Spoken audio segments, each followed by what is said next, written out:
Mince, ouais, ça fera plusieurs parties. Donc là pour le coup, les traces de pas sont là. Et alors le maximum que l'on voit, avec un éclairage, avec un focus, enfin avec un angle d'éclairage assez large, on voit à peu près jusqu'à 15 mètres. Voilà, on va calculer à peu près 3, 4, 5, 6, 7, 8, 9, 10, c'est à peu près vers ici. Donc c'est pas extraordinaire. Après c'est une petite caméra pas chère, donc c'est pas... Faut pas s'attendre à des merveilles.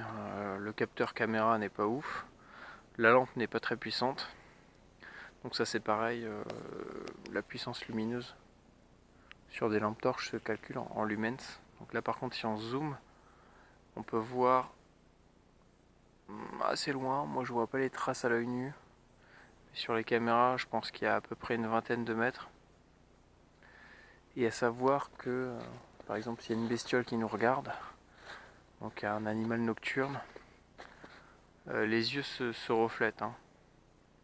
Donc là pour le coup, avec une infrarouge, il suffit de faire un petit tour d'horizon et si vous voyez deux reflets, enfin plutôt deux yeux qui vous regardent dans la nuit, ça veut dire qu'il y a une bestiole qui vous regarde. Donc en fait, leurs yeux réfléchissent la lumière, quelle que soit la couleur. Donc là pour le coup ça va être du violet, mais si c'est de l'infrarouge ou n'importe quoi d'autre, les yeux réfléchiront aussi la lumière. Donc là pour le coup, voilà, on fait un tour d'horizon. Moi je regarde l'écran. Bon, a priori il n'y a pas d'animal autour de nous, donc on peut continuer notre balade. Donc on va passer en éclairage large, mais là vous voyez que moi je vois rien. Autant regarder avec mes yeux, je vois largement plus loin. Donc l'idéal ça serait par exemple de monter plusieurs lumières en parallèle. Peut-être jouer avec des lumières fortes pour voir surtout à une grande distance, enfin des distances un peu plus élevées, on va dire entre 20 et 50 mètres ou 100 mètres, 200 mètres, et des lumières, des éclairages beaucoup plus légers. Je sais pas si vous voyez, mais moi je vois une légère lumière là-bas. Je crois que ça ressort un peu à la caméra. Il doit y avoir peut-être un lampadaire ou une habitation. Qu'est-ce que j'étais en train de dire? Donc ouais, et il y a un éclairage plus faible pour vraiment la courte distance, comme là.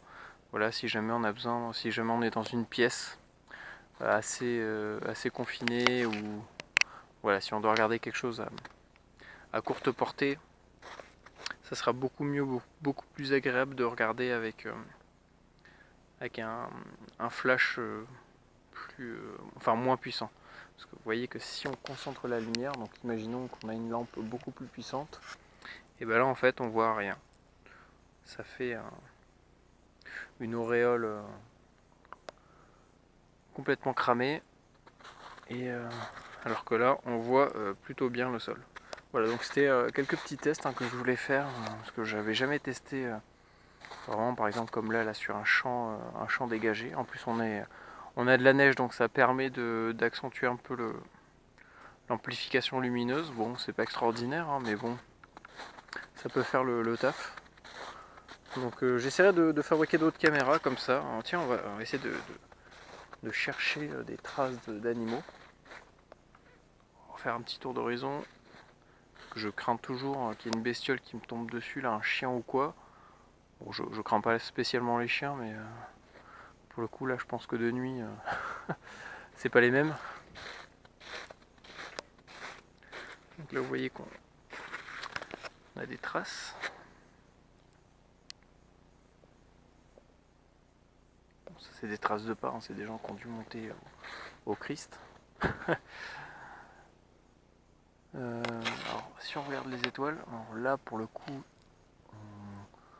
à l'œil nu il y a un petit peu de nuages, donc on les voit pas tellement, mais je pense que c'est vraiment trop faible pour être perçu à la caméra.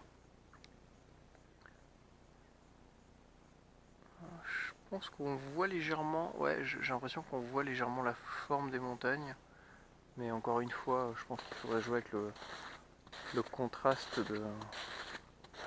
de la vidéo pour que ça se voie, parce que moi pour le coup là sur l'écran, sur le petit écran de 5 cm, je vois absolument que dalle.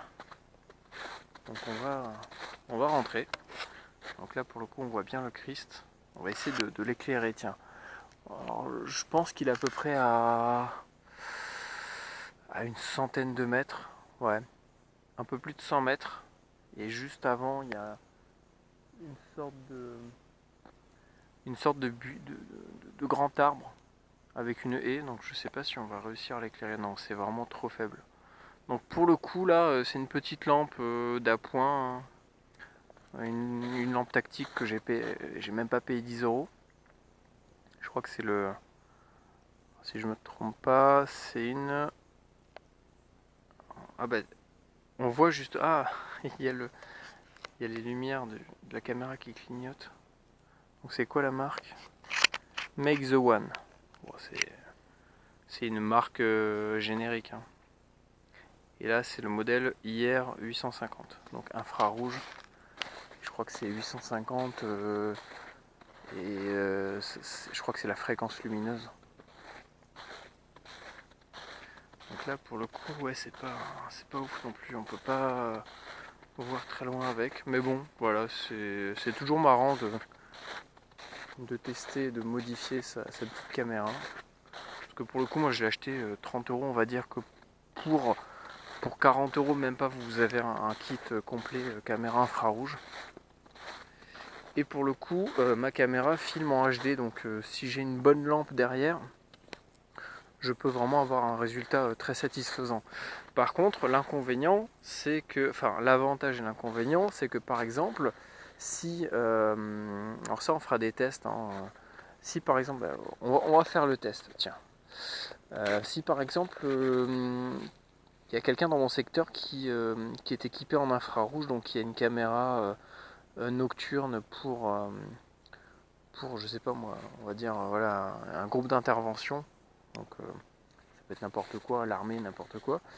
Si la personne a de l'infrarouge, et ben en fait, grâce à notre caméra, on va pouvoir recevoir le flash en fait, hein, tout simplement. Donc là, je vais essayer de coincer le flash. Bon, il vise un peu vers le haut,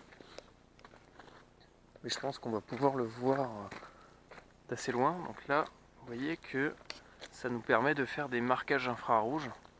Et moi, à l'œil nu, je vois juste une légère, mais vraiment une légère lumière rouge. Et plus je vais m'éloigner, plus ça va diminuer. Par contre, au niveau de la caméra, on la voit toujours bien. Bon, on n'est pas très loin. J'ai justement retrouvé ma fameuse balise infrarouge que j'ai fabriquée avec une simple lampe de vélo là qu'on peut clipser sur des parties métalliques du vélo avec une sorte de, comment dire, de caoutchouc.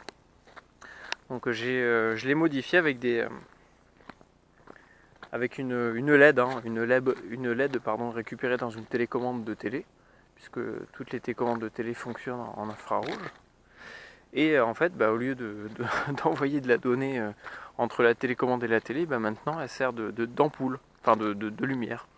Donc en gros, j'ai un tout petit dispositif en plastique qui de base est censé servir à la signalisation des cyclistes. Et maintenant, c'est devenu une balise lumineuse. Donc en fait, elle va clignoter, par exemple, 3 coups par seconde ou 3 coups, ouais, je sais plus. Il y a plusieurs modes. Mais en gros, si jamais on fait un déplacement de nuit et qu'on est équipé infrarouge, ça permet par exemple de marquer du matériel ou de marquer du personnel avec ce petit dispositif qui prend vraiment pas de place. C'est vraiment c'est ultra petit sur un casque ou quoi, sur un sac à dos, et ça nous permet à distance comme ça de voir un flash lumineux qui va clignoter à l'horizon, et ça va nous permettre avec des caméras quand même assez performantes, puisque pour le coup je pense qu'avec celle-là on va être quand même assez limité parce qu'elle n'est pas assez sensible pour les lumières de nuit, mais avec des caméras un petit peu plus performantes. Mais il faut faire le test, peut-être qu'avec une caméra comme ça on peut porter à plusieurs centaines de mètres, et ça nous permet de se localiser facilement. Donc voilà. Mais l'inconvénient, toujours pareil, c'est que si quelqu'un d'autre a une caméra infrarouge, elle va également pouvoir voir le déplacement et la position de chaque personne. Voilà, bon, on va redescendre tranquillement. Je sais pas si je mettrai les autres parties, hein, parce que j'ai fait d'autres tests tout à l'heure. Voilà, j'espère que ça vous a intéressé. Je ferai d'autres petites vidéos sur le sujet très bientôt. Puis j'essaierai de vous fabriquer quelques petits gadgets pour de la survie et tout ce qu'il y a autour. Voilà également pour l'airsoft, si on peut dire ça comme ça, pour les gens qui veulent faire de l'airsoft avec des bonnes répliques à billes. On peut également fabriquer des objets plutôt calés tactiques. Bon, allez, je coupe. Bonne soirée et puis à la prochaine.